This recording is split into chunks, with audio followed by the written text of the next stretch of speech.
이 시대 최고의 복음주의자요, 기독교 영성의 대가를 할 수 있는 우리에게 잘 알려진 필립 얀시 교수가 가장 최근에 책 한 권을 출간했습니다. 그 책 원 제목은 Vanishing Grace, 한국말로는 하나님 은혜가 사라졌습니다 라는 한국 제목으로 출간되었습니다. 그 책의 부제로 그는 또 이렇게 이야기합니다. 놀라운 은혜 다 어디로 사라졌는가? 부제로 이런 돌발적인 질문과 함께 그 책에서 핵심적으로 던지는 메시지는 교회 안에 은혜가 사라지고 있다라는 메시지입니다. 그렇게 Vanishing Grace, 하나님 은혜가 사라졌습니다라는 책을 쓴 이 필립 얀시 교수가 20년 전에 어떤 책을 썼냐면 What's so amazing about grace? 놀라운 하나님의 은혜라는 책을 20년 전에 썼습니다. 20년 전에 교회와 복음을 향하여 What's so amazing about grace? 놀라운 하나님의 은혜를 쓴 그 당사자가 20년 후에 교회를 향하여 교회에 하나님의 은혜가 사라지고 있다라는 Vanishing Grace, 하나님 은혜가 사라졌습니다라는 그 책을 동일한 저자가 썼다는 그 사실을 보면서 우리는 참 아이러니하다라는 생각을 합니다. 그가 20년 전에 놀라운 하나님의 은혜를 썼던 그 자신이 20년 후에 하나님 은혜가 사라졌습니다라는 책을 쓴 이유는 바로 오늘날 교회가 은혜를 상실해가고 있는 그 아픈 현실을 바라보면서 그가 이 책을 쓰게 되었다라고 그 책을 쓴 동기를 이야기합니다. 필립 얀시 교수가 이렇게 목소리 높여 말합니다. 교회 안에 은혜가 사라지고 있습니다. 지금 이 시대는 은혜가 위태로워졌습니다. 예수님은 하나님의 은혜에 목말라는 세상에 은혜를 나누어주는 엄청난 특권을 그분을 따르는 우리에게 허락해 주셨습니다. 우리 그리스도인들은 은혜의 무기를 사용하도록 부름을 받았습니다. 그러나 교회가 은혜를 목말라는 세상에 은혜를 나누어주는 사명을 제대로 감당하고 있지 못하고 있습니다. 교회 밖에 있는 많은 사람들이 그리스도인들이 좋은 소식을 전하는 사람들이 아닌 나쁜 소식을 전하는 사람들이라고 점점 생각하게 되었습니다. 복음은 좋은 소식이고 그 좋은 소식을 교회가 세상을 향해 전하라는 그런 사명을 함에도 불구하고 교회가 오히려 좋지 못한 bad news, 나쁜 소식을 교회 안에서 서로 다투고 분열하고 싸우는 모습을 보여줌으로써 세상 사람들의 비판의 대상이 되고 있다라고 지적하고 있습니다. 교회 안에 다툼과 분열과 불화가 넘치는 것은 교회 안에 은혜가 사라지고 은혜가 원활하게 공급되지 않기 때문이라고 그렇게 말합니다. 여러분, 사람들이 교회와 기독교 신앙을 떠나는 이유가 무엇일까요? 물론 각자 나름대로 다양한 이유가 있습니다. 이런저런 이유로 내가 교회를 떠났고 이런저런 이유로 내가 기독교 신앙을 떠났다고 이야기하지만 그 모든 다양한 이유 밑에 흐르는 본질은 바로 교회 안에, 성도 안에 은혜가 사라졌기 때문에 교회를 떠나고 신앙을 떠나는 거예요. Back to the question. 필립 얀시 교수의 질문으로 다시 돌아갑니다. 놀라운 하나님의 은혜 다 어디로 사라졌습니까?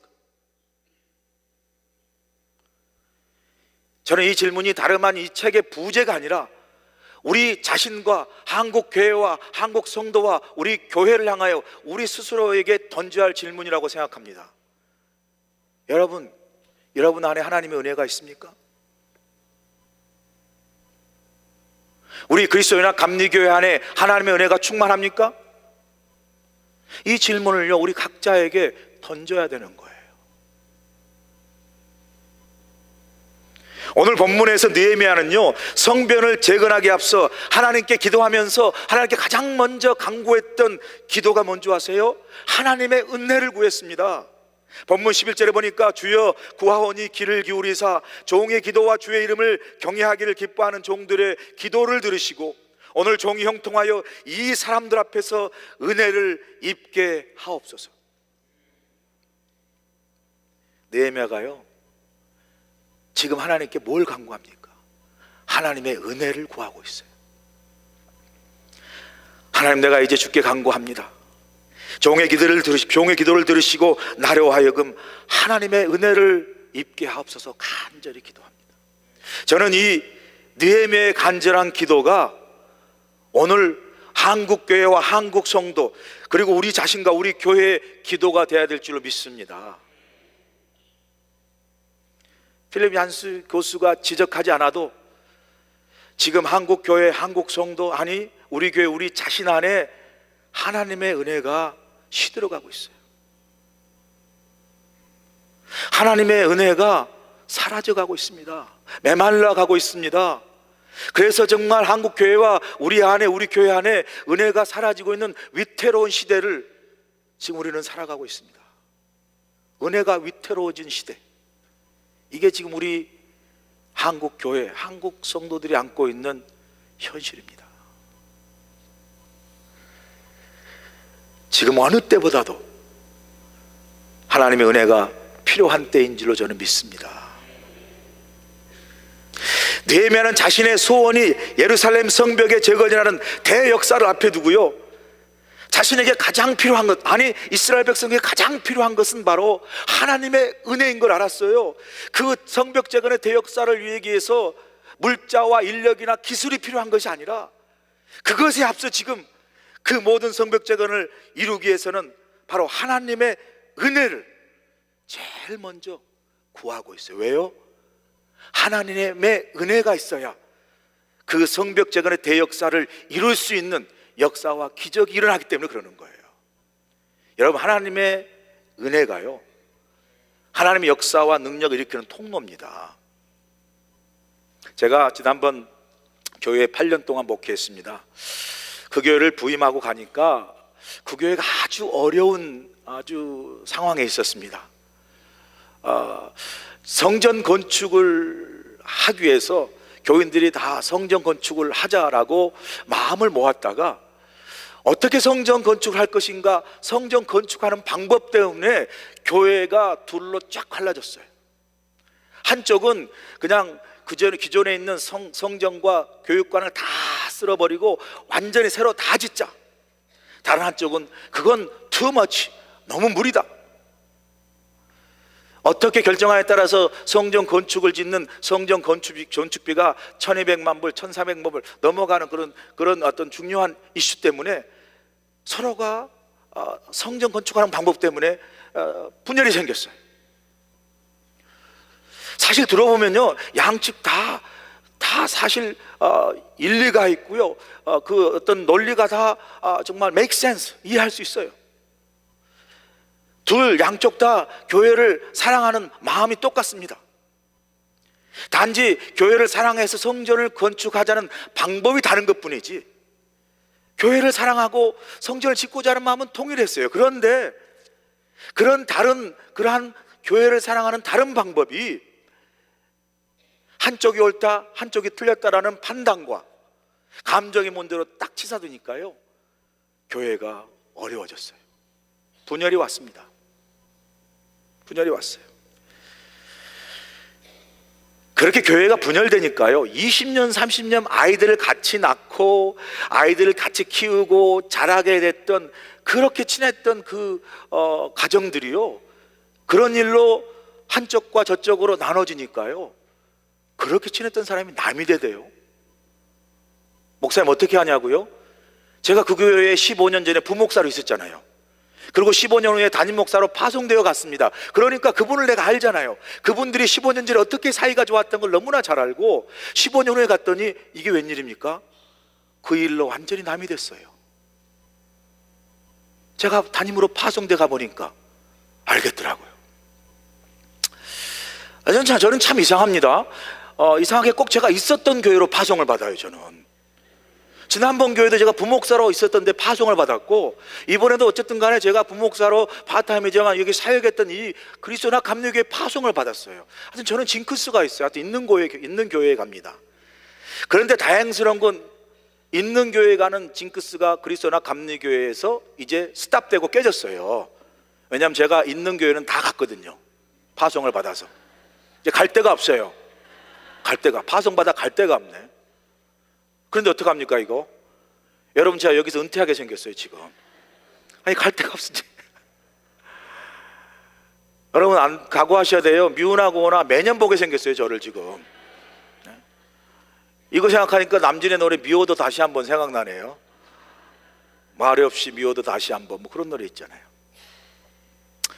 미우셔도 제가 갈 데가 없어서 계속 보게 생겼으니까 여러분 잘 지내십시다. 할렐루야. 우리 미워도 다시 한번 옆 사람 쳐다보면서 잘 지냅시다 하고 인사 한번 합시다. 뭐 우리가 계속 봐야 되는데 잘 지냅시다.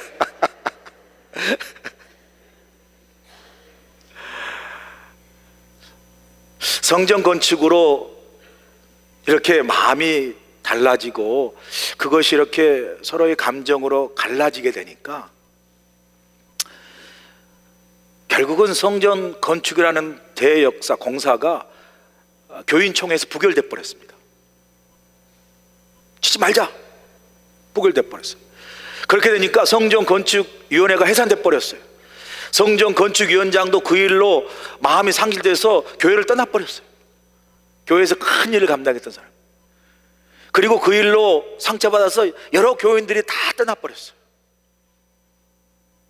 제가 딱 가니까요, 그 일로 서로 영적으로 정말 많은 서로의 아픔과 상처가 있어가지고요, 제가 친교실에서 밥을 먹어야 되는데 이쪽 저쪽이 쫙 갈려져 가지고 38도 선이 딱 그어졌어요. 그래서 제가 신교실에서 밥을 먹었는데 어디에 먹을 줄을 모르겠어요. 이쪽에 앉으면 저쪽이 힐기고 저쪽에 앉으면 이쪽이 힐기니까 결국은 DMZ, Demilitarized Zone의 그 비무장지대에 제가 가운데서 밥 먹었어요. 제가 가운데서.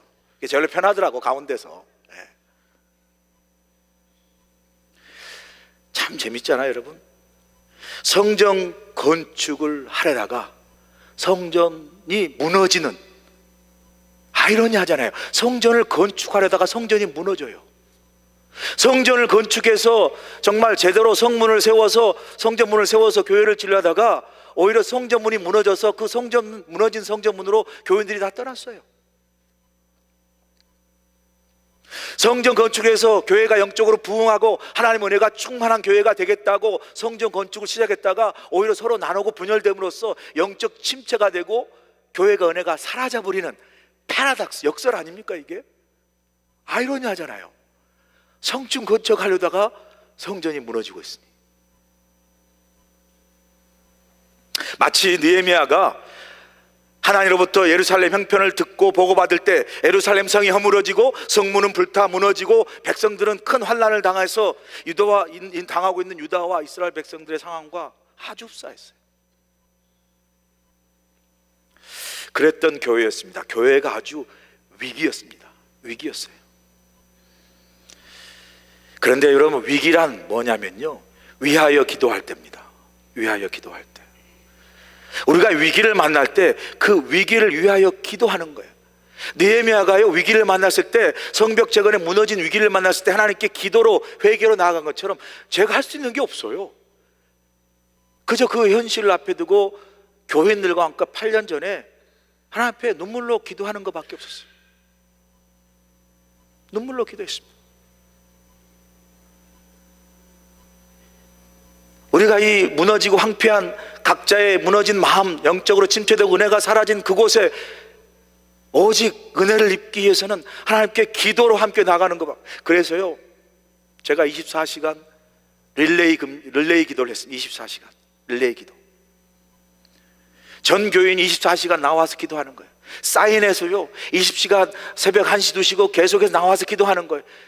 그런 24시간 연속 기도할 때요, 저는 교회에서 재단에서 잤습니다. 집에 들어가지 않았습니다. 샤워하는 거 말고는 들어가지 않았습니다. 새벽 1시 2시에 와도 저는 이곳에 기도하고 새벽 1시 2시 3시 온 성도들과 함께 기도했습니다. 하여튼 이 대목만 나오면 제가 눈물이 나려고 그래요. 금식기도 하고요, 정말 열심히 찬양하고 기도했습니다.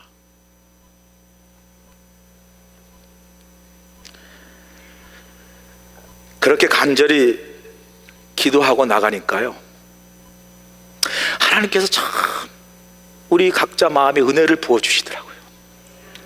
딱딱하고 갈라진 우리의 상처받은 심령에 하나님이 은혜를 부어주셔요. 은혜를 부어주시니까 그렇게 나눴던 마음들이 조금씩 은혜로 메워지고 상처가 아물어지는 거 있죠. 아물어지는 거 있죠.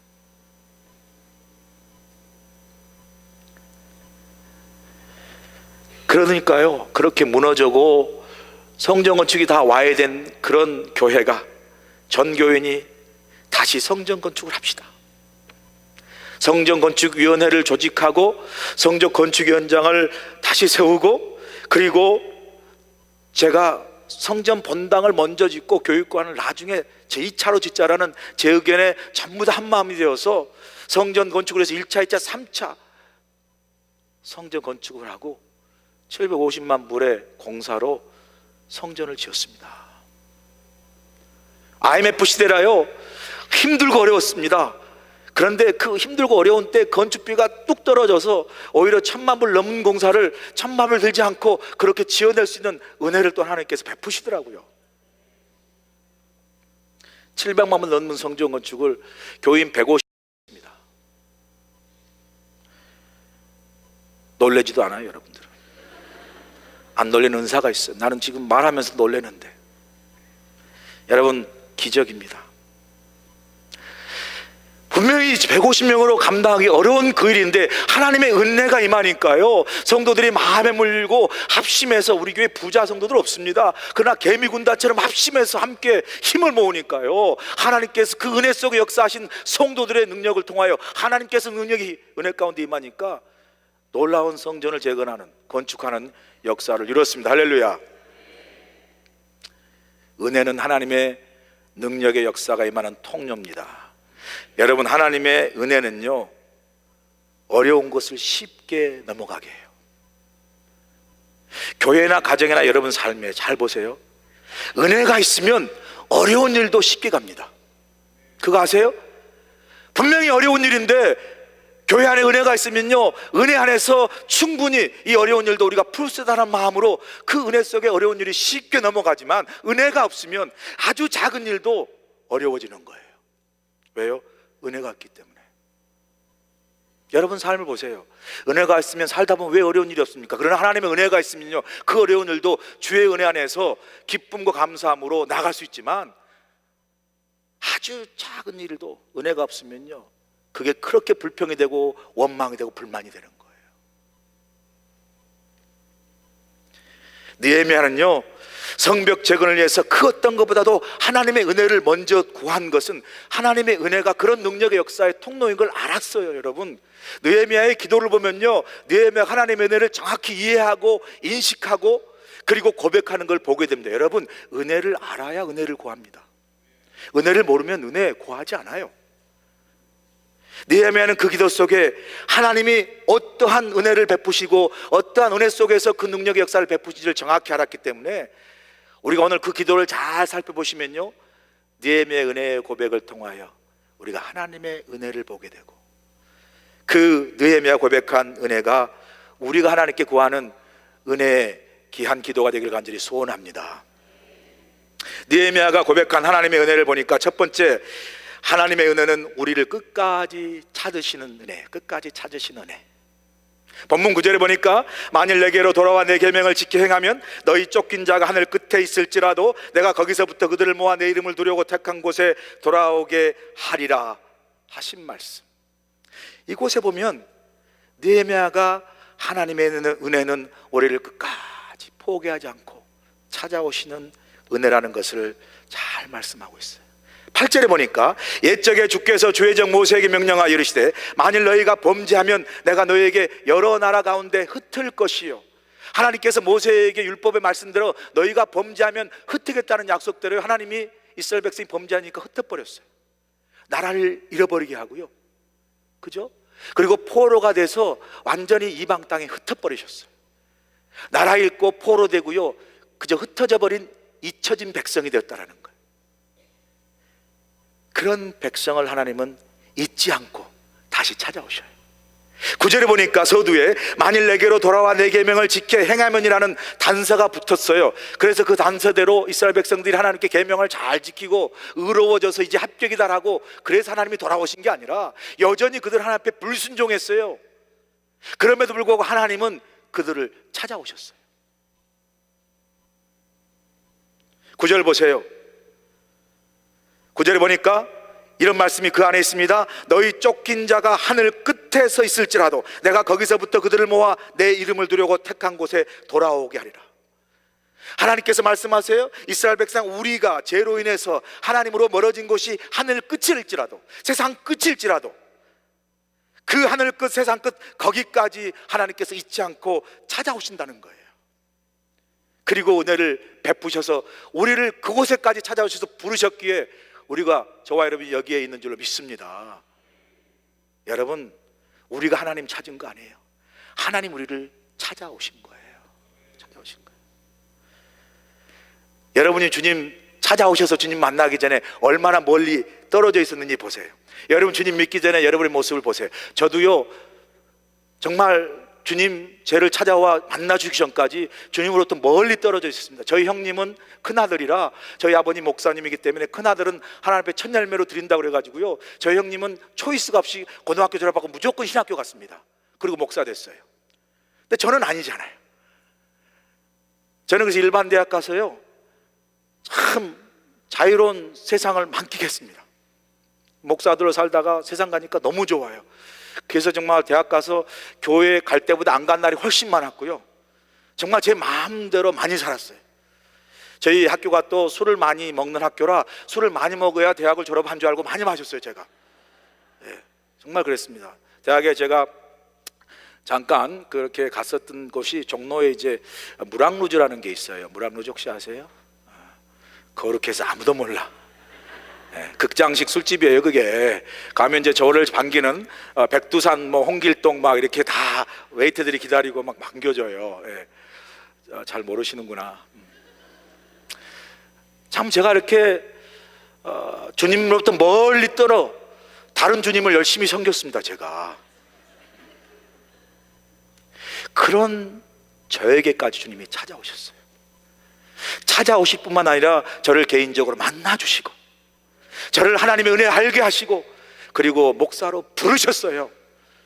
하나님의 찾아오신 은혜 때문에 제가 발견되어진 은혜를 입은 줄로 믿습니다. 그 은혜가 있었기 때문에. 그래서 사도 바울 5장 8절에 로마서에 말씀하죠. 우리가 아직 죄인 되었을 때 그리스도께서 우리를 위하여 죽으심으로 하나님께서 우리에게 대한 자기 사랑을 확증하셨다. 우리가 아직 죄인 되었어요. 우리가 하나님과 멀리 떨어져 있었습니다. 알지 못했지만 그런 우리에게 주님께서 찾아오셔서 먼저 된 사랑으로 우리를 부르셨기에 우리가 이렇게 주님의 은혜 가운데 선 줄로 믿습니다. 사람은 사랑하다고 힘들면 포기하잖아요. 자녀까지 포기하는 부모가 있는데도 하나님은 절대 우리를 포기하지 않으세요. 어메이징 그레이스 가사를 쓴 존 뉴턴 잘 알죠. 흑인 노예상이었는데 주님 만나고 회심해요. 그리고 그는 은혜를 이렇게 가사로 노래하고 있지 않습니까? 어메이징 그레이스 보니까 I once was lost but now I am found, was blind but now I see. 내가 주님을 알지 못했을 때는 잃어버린 사람이었어요. 그런 잃어버린 나에게 주님이 찾아오 주셔서 나를 만나주시고 나를 발견시키고 나를 부르셨어요. 주님을 알지 못했을 때 내가 눈이 가려 세상을 보고 살았는데 주님 은혜 만나 내 눈이, 맹인되었던 내 눈이 was blind, 보지 못했지만 이제 은혜로 내 눈이 열려서 내가 보게 됩니다. 여러분이 만약에 하나님의 은혜를 알고 본다면 그건 하나님께서 여러분의 은혜로 눈을 열어주신 줄로 믿습니다. 그래서 우리가 은혜 아는 거예요. 은혜 아는 거예요.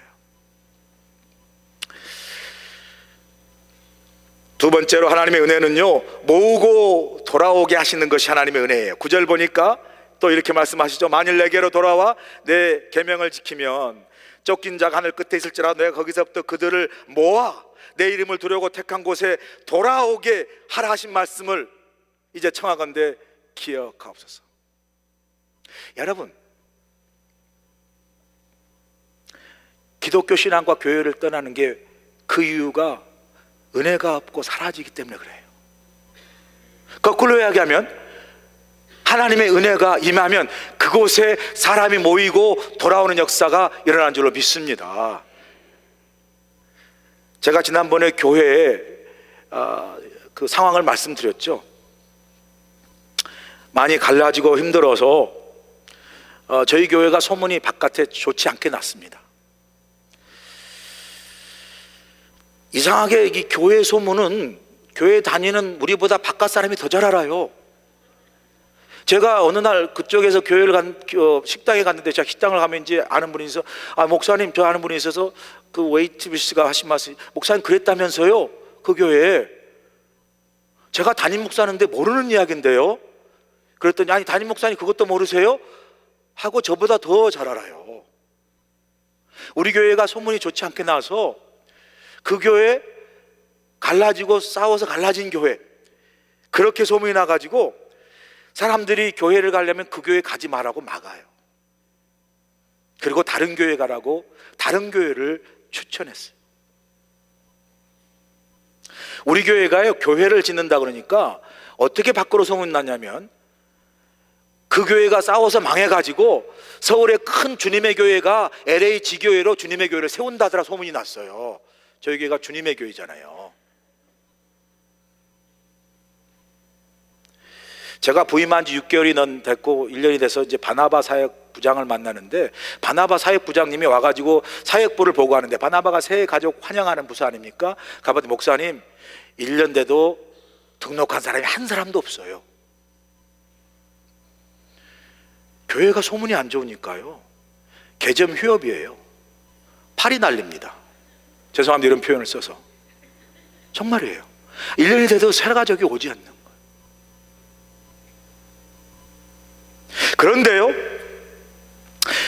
교회가 은혜가 회복되니까, 은혜가 임하니까 소문이 납니다. 교회 예배가 은혜롭고 목사님 말씀도 은혜롭고, 참 교회 성도들이 은혜워서 그 교회 한번 가보라고 권면하고, 그런 권면과 좋은 소식을 해서 교인들이 막 몰려오기 시작하는 거예요. 왜 안 믿는 표정을 짓고 그러세요? 정말이에요. 이렇게 안 믿는 표정.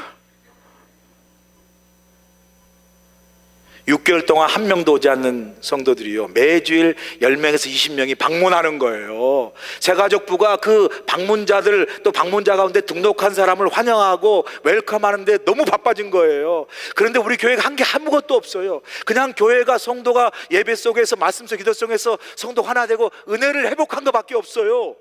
그런데 하나님의 은혜를 회복하니까 흩어진 사람들이 돌아오고 모이게 된 역사가 일어나는 줄 믿습니다. 돌아오고 모이더라고요. 저는 저희 교회가 하나님 앞에서 은혜로 잘 회복되어지면요, 저희 교회에 많은 사람들이 모이고 돌아올 줄로 믿습니다. 세 번째 하나님의 은혜는요, 우리를 구속하신, 구원하신 은혜예요. 10절을 보니까, 이들은 주께서 일찍이 큰 권능과 강한 손으로 구속하신 주의 종들이요 주의 백성이다. 이스라엘 백성에게 하나님께서 강한 손을 펼치셔서 그들을 구속하시고 구원하셨다는 것, 이건 전적인 은혜입니다. 은혜는 뭐냐면요, 히브리 말로 헨이란 말이고 헬라어로 카리스라는 말이에요.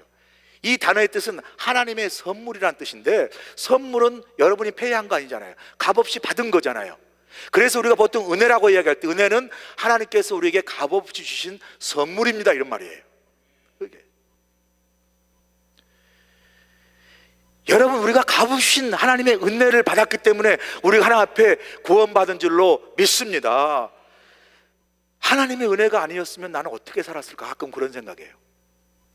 여러분은 하나님의 은혜가 아니었고, 그래서 하나님을 만나지 못하고 주님을 만나지 못하고 주님으로부터 은혜 가운데 구원받지 못했으면 여러분의 삶은 지금 어떻게 살고 있을까요?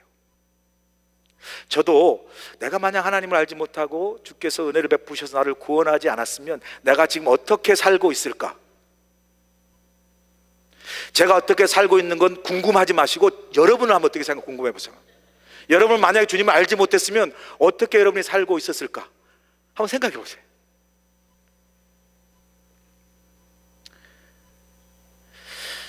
그러면서 여러분, 참 제가 알겠어요. 말은 안 해도 제가 어떻게 살고 있을지 알겠어요.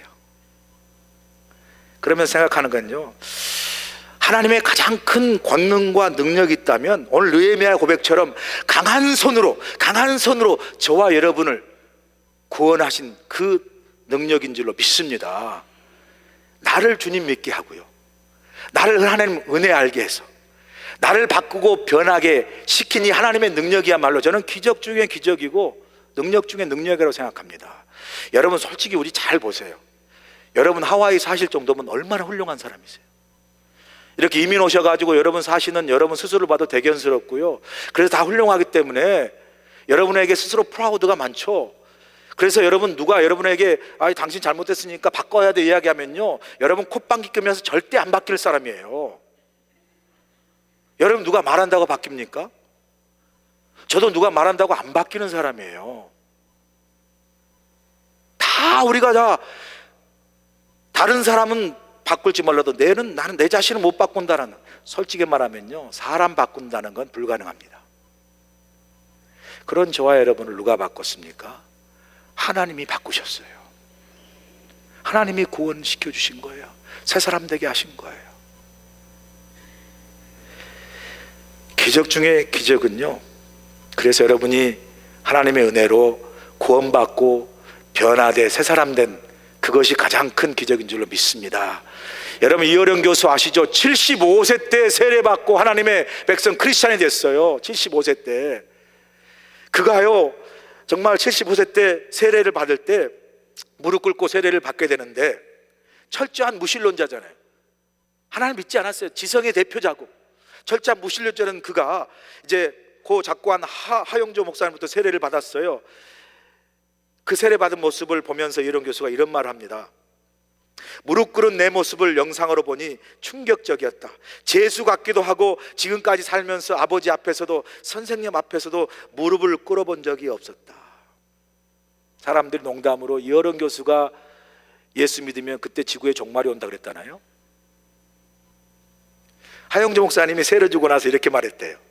안진뱅이가 일어나는 것만 기적이 아니라 이어령 교수가 세례받고 구원받은 것도 기적이다. 이어령 교수만이 아니에요. 저와 여러분도 이렇게 세례받고 하나님 앞에 구원받은 거 기적인 줄로 믿습니다. 여러분이 얼마나 변하기 힘든 사람이신데, 우리가 하나님의 은혜 앞에 해야 할 일이 있어요. 그건 바로 하나님을 경외하는 마음. 이렇게 놀라운 은혜와 사랑을 베푸신 그 하나님의 은혜 앞에 우리가 가져야 될 건요, 하나님을 경외하는 마음입니다. 오늘 보세요. 11절에 보니까 주여 구하오니 귀를 기울이사 종의 기도와 주의 이름을 경외하기를 기뻐하는 종들의 기도를 들으시고 오늘 종이 형통하여 이 사람들 앞에서 은혜를 입게 하옵소서. 기도하는데요, 주의 이름을 경외하기를 기뻐하는 종들의 기도를 들어달라고. 어떤 사람에게 하나님의 은혜가 임하냐면요, 하나님을 경외하는 사람에게 하나님의 은혜가 임하는 거예요. 여기 경외는요, 물리적으로 하나님이 뭔가 잘못하면 벌을 주는 두려움과 공포에 대해서 하긴 fear가 아니라 이렇게 놀라운 하나님의 은혜를 베푸신 그 하나님을 존중하고 사랑하고 존귀하게 하는, 영어로 말하면 reverence예요. reverence. 하나님을 존귀하게 여기는 것. 왜요? 나 같은 죄인 살리시기 위해서 그 생명을 버리시기까지 베푸신 그 사랑, 그 은혜 생각하면요, 하나님 앞에 존귀함을 수가 없는 거예요. 그래서 성경은 말합니다. 사무엘상 2장 30절에 나를 존중히 여기는 자를 내가 존중히 여기고 나를 멸시하는 자를 내가 경멸히 여기리라. 우리 모두가 하나님을 경외하고 하나님 앞에 그 은혜와 사랑 앞에 감사하여 하나님의 이름을 존중하고 존귀 여기는 저와 여러분들을 간절히 소원합니다.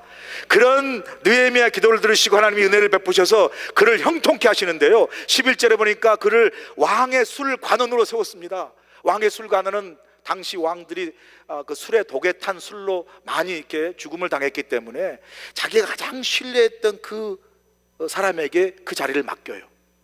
술을 체크하고 그런 다음에 마셨잖아요. 근데 제가 곰곰이 생각해 봤어요. 아무리 봐도 이건요, 페르시아 사람에게 맡겨야지 이방 출신 포로에게 맡겨야 할 자리가 아니에요.